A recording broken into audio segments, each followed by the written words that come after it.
Salut youtubeurs, salut youtubeuses. Aujourd'hui, c'est une seconde vidéo pour savoir comment se réalise la recette du bœuf bourguignon. La véritable recette du bœuf bourguignon qui est issue des moines du Clos Vougeot.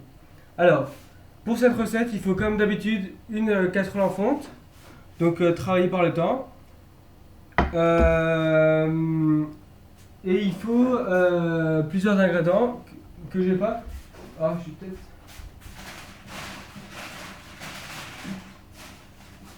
Non, j'ai pas. Mais alors, il faut, pour la recette du bœuf bourguignon, il faut la casserole en fonte, mettre des oignons, émincer des oignons.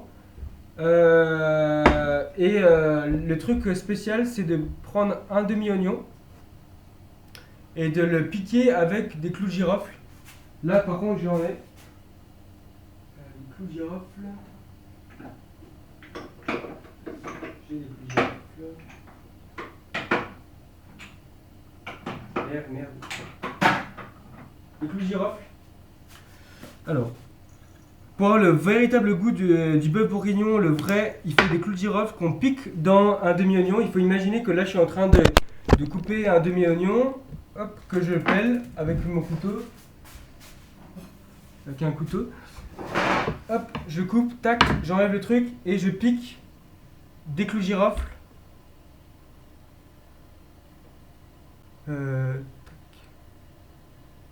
Des clous de girofle dans le demi-oignon.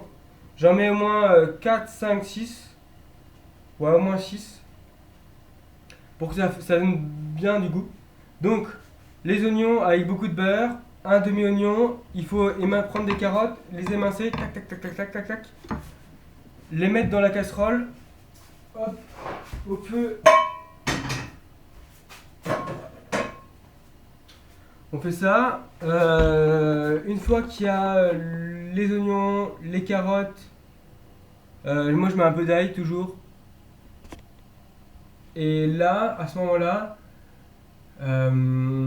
tac tac tac, les oignons, il faut les faire revenir, il faut entendre le son, le goût, l'odeur des oignons, on les fait revenir, toujours en gardant ces petits clous de girofle. À ce moment-là, quand c'est un peu roussi, quand c'est bien roussi, il faut. Moi, je mets quelques trompettes, mais ça c'est la recette familiale.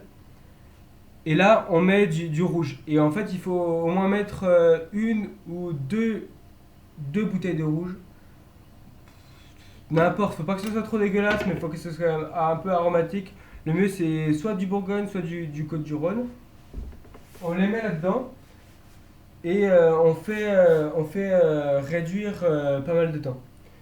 Une fois que c'est réduit pas mal de temps, quand ça commence à buller, il faut mettre une allumette ou alors du feu pour flamber toute la préparation.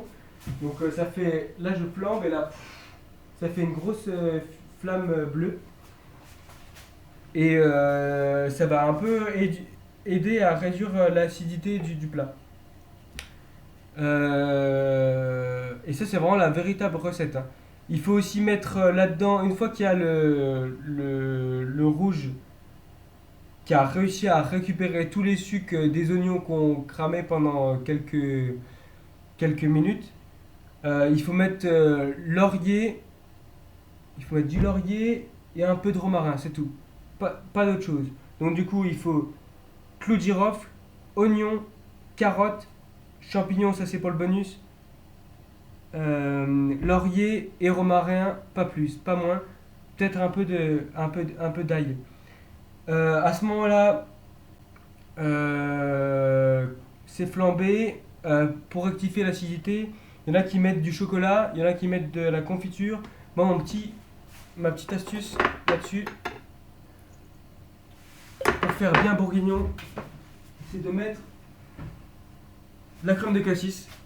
Ça réduit l'acidité, c'est très sucré et on peut en mettre dedans et c'est très très bon.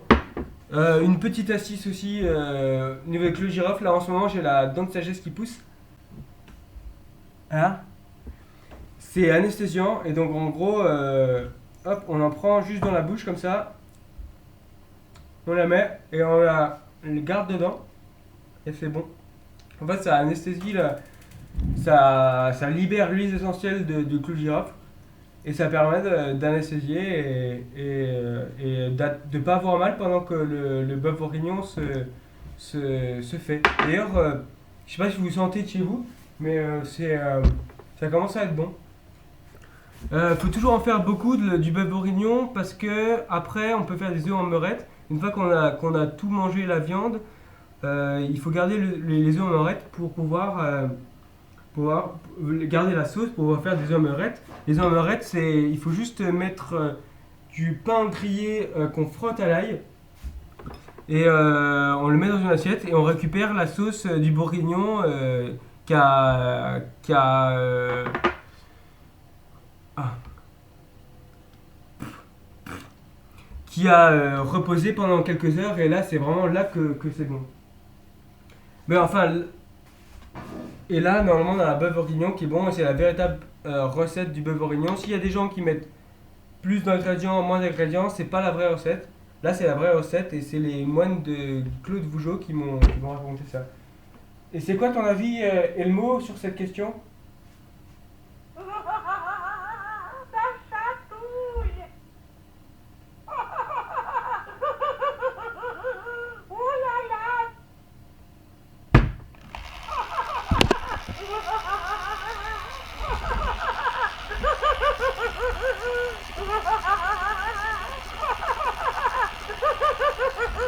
Bon, on était pas là pour ça. Maintenant, il faut qu'on. Ça chatouille. Maintenant, on va te parler du duct tape. Là, c'était juste une petite introduction pour le duct tape. Maintenant, vous voyez ce que c'est le duct tape. Et là, du coup, on va essayer de réparer des choses avec le duct tape. Et notamment le parapluie, le phare et parapluie dont je vous ai parlé dans la première vidéo. Voilà, je vais essayer de chercher le parapluie. Je vous laisse 2 secondes.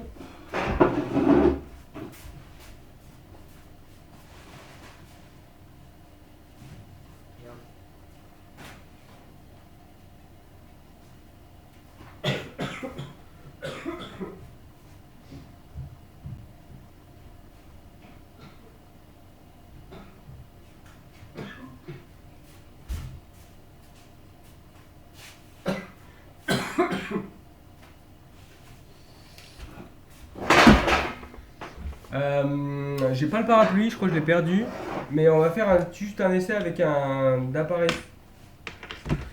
On va faire un essai avec un combiné téléphone parce que j'ai rien d'autre et j'ai rien cassé. Voilà, du coup le duct tape.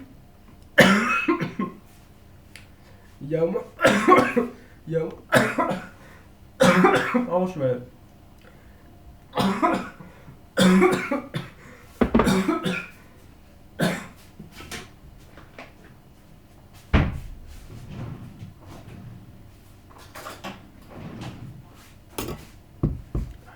Je prends un peu de miel. Ça, c'est du miel du Morvan. Je prends une cuillère. Faut pas mettre dans la tisane parce que sinon ça casse le miel.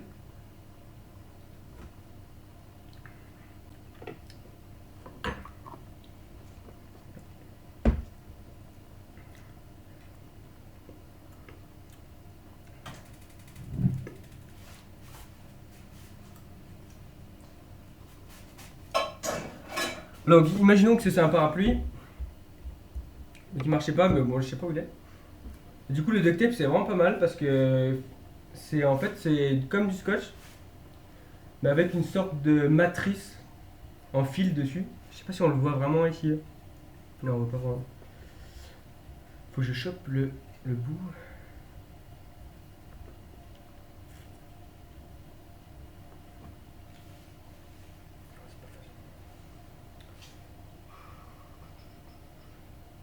Ah, ça y est. Voilà, faut choper le bout. Oui, c'est transparent. Et là, on voit bien la matrice en fait. Et ça, c'est ce qui va permettre de bien coller toutes les choses, dont le parapluie que je voulais coller et réparer. Voilà. Hop, on voit bien. Donc par exemple, je veux réparer mon téléphone qui est cassé. Je prends le téléphone, je m'assure qu'il n'y ait pas trop de dépôts dessus parce que dès qu'il y a dès qu'il y a des poussières, le collant n'adhère plus. Donc là, je l'ai préalablement nettoyé et je le mets dessus. Hop.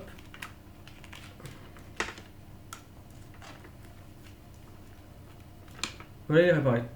Voilà. Bon ben, j'espère que vous avez bien aimé ma vidéo et je vous invite à faire des commentaires si vous êtes fan de DuckTap. Bonne soirée!